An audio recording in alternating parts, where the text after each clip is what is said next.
2047નું સ્વપ્ન આપણે જોઈએ છીએ, પણ એ સ્વપ્ન એમને એમ સાકાર થવાનું નથી. એ સાકાર થવા માટે હજુ આપણી પાસે 21 વર્ષનો પીરિયડ હાથમાં છે. 21 વર્ષના પીરિયડમાં આપણે એવું શું કરીએ કે જેથી કરીને ભારતનું 2047નું સ્વપ્ન સાકાર થાય. મિત્રો, યાદ રાખો, 3 બિલિયન ઇકોનોમીથી ભારતની સફળતા નથી. રોદેનભાઈ, વચ્ચે કોઈ ન બોલો પ્લીઝ. જેમ જેને ઊભું હોય એમ છૂટ છે, જેમ જેને ઝંડો રાખવો એમ છૂટ છે. શાંતિથી સાંભળો. અગત્યની વસ્તુ એ છે કે માનવ સુખાકારી આંખ, પૈસા નહીં, માનવ સુખાકારી આંખ જે દેશનો વધારે એ દેશ સુખી અને એ દેશ પ્રથમ. માનવ સુખાકારી આંખ શું છે કે જે દેશની અંદર વસતો માણસ નિર્ભય હોય, જે માણસ દેશમાં વસે છે એ તંદુરસ્ત હોય, જે માણસ દેશમાં વસે છે એની ઓલાદ માટે એને કોઈ એવી બીક ન હોય કે મારી ઓલાદનું શું થશે, મારી ઓલાદની ભણતરનું શું થશે, મારી ઓલાદનું ભવિષ્ય શું છે, એવું ન થાય. અને એ જે સુખાકારી આંખ છે જેમ હાયર હોય એમ થાય. એટલા માટે અગત્યની વસ્તુ છે એ પર કેપિટા ઇન્કમ. આપણી પર કેપિટા ઇન્કમ તમને સરપ્રાઈઝ થશે કે એક વર્ષની ફક્ત $2600 ઇન્ટરનેશનલની વાત કરીએ તો, જ્યારે અમેરિકાની પર capita income highest in the world $85,000 પર યર. એના ઉતરતા ક્રમમાં આપણે લઈએ તો ચાઇના આવે, બ્રાઝિલ આવે, ઓસ્ટ્રેલિયા આવે, ઇંગ્લેન્ડ આવે, જ્યારે આપણી ફક્ત $2600 પર યર છે અત્યારે, આજની તારીખે.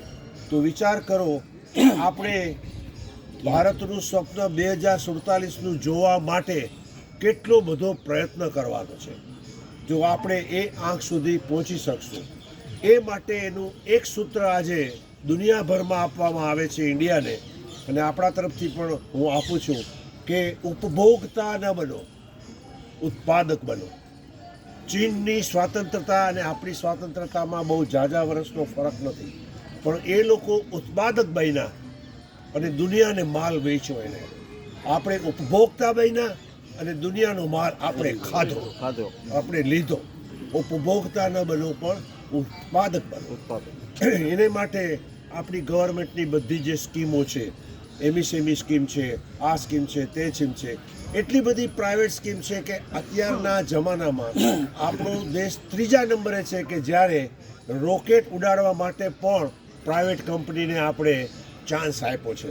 અને છેલ્લું રોકેટ ફેબ્રુઆરી 2026માં પ્રાઇવેટ કંપનીએ ઉડાડ્યું, જેનો એપિસોડ ગઈકાલે કેબીસીમાં આવ્યો હતો.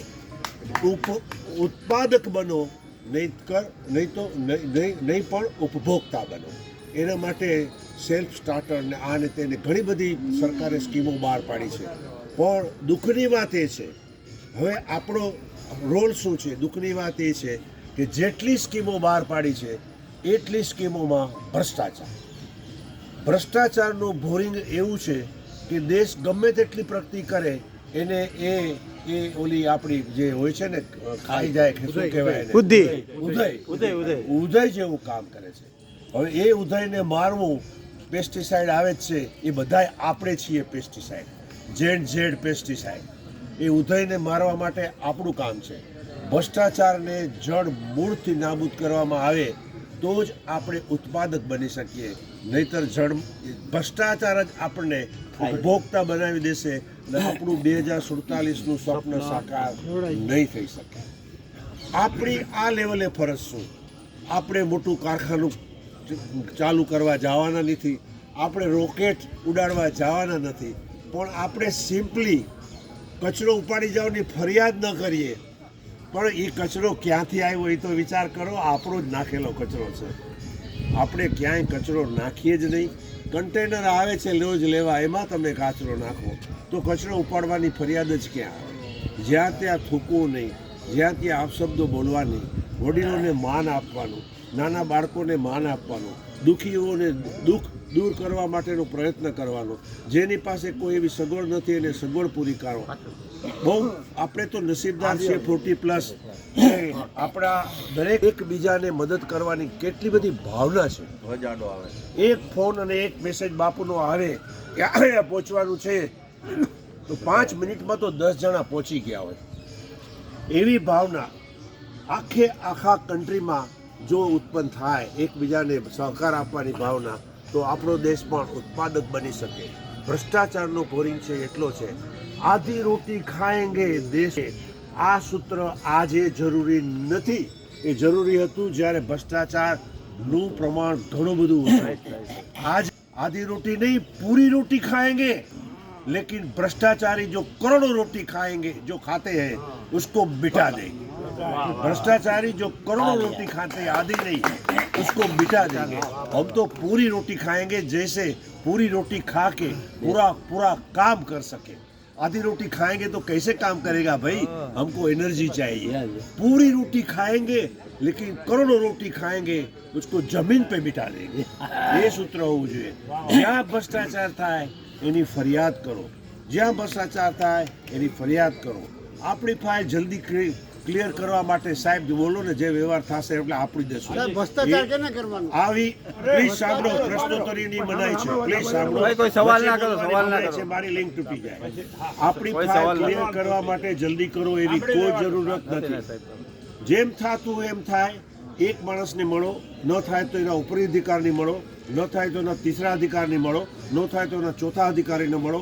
તમારું કામ થશે ને થશે. તમે છેક સુધી કમ્પ્લેન કરી શકો છો, પ્રાઇમ મિનિસ્ટર સુધી.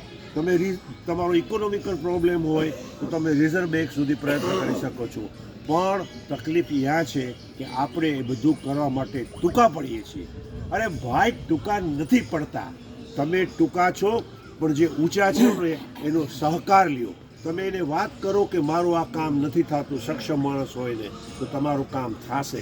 પણ તમે લાંચ દેવાની વૃત્તિ રાખી અને તમારું કામ જલ્દીથી પતાવવાનો પ્રયત્ન કરશો તો આ ઉધઈ દેશમાંથી નીકળશે નહીં. ભ્રષ્ટાચારના નામે ફાંસીની સજા હોવી જોઈએ. ભ્રષ્ટાચાર પૂરું થાય ફાસ્ટ ટ્રેકની અંદર ફાંસીની સજા હોવી જોઈએ. ભેળસેળ કરનારના ફાંસીની સજા હોવી જોઈએ. કડકમાં કડક કાયદા અને કડકમાં કડક એનો અમલ જેવો થાય છે બીજા દેશમાં આપણે જોઈએ છીએ. આપણે કોઈ દેશના નામ નથી લેવા, આપણે આપણું જ કરવાનું છે. તો આપણે 2047માં આપણું સપનું સાકાર કરી શકશું. હવે આવીએ તળિયાની વાત ઉપર કે આપણે જો કરવાનું છે એ આપણે સારી રીતે 40+માં કરીએ છીએ. એકબીજા સાથે ખેલદિલી રાખીએ છીએ, એકબીજાની કોઈ પણ તકલીફોમાં ભાગ લઈએ છીએ. એ આપણે ચાલુ રાખશું. ખૂબ મીઠાશથી, પ્રેમથી અને સદભાવનાથી આપણે જે કસરતો કરીએ છીએ, ઈશ્વરનું નામ લઈએ છીએ, પ્રાર્થના કરીએ છીએ, લાફિંગ કરીએ છીએ, ક્લેપિંગ કરીએ છીએ. મિત્રો 450 ક્લેપિંગ રોજ કરીએ છીએ. આપણે આટલું લાફિંગ કરીએ છીએ. Enough enough enough. કઈ એવી ક્લબ છે કે 365 દિવસ ચાલે? કઈ એવી ક્લબ છે કે અવારનવાર પ્રવાસના આયોજન કરે? કઈ એવી ક્લબ છે કે જેની અંદર આવી સદભાવના હોય? ને કઈ એવી ક્લબ છે કે જેને એક પૈસો પણ ફી ન હોય? અને એ કઈ એવી ક્લબ છે કે જ્યાં કોઈ હોદ્દેદાર ન હોય? એવી એક જ ક્લબ છે જે આપણી 40+. ભારત માતા કી જય. ભારત માતા કી જય. ભારત માતા કી જય. નીચે જોવો તો બહુ લાંબુ સાહેબ, નીચે જોવો તો નીચે જોવો. તમારી ટોપી લેવી છે મારે. ઉભા રહેજો. અરે વાહ.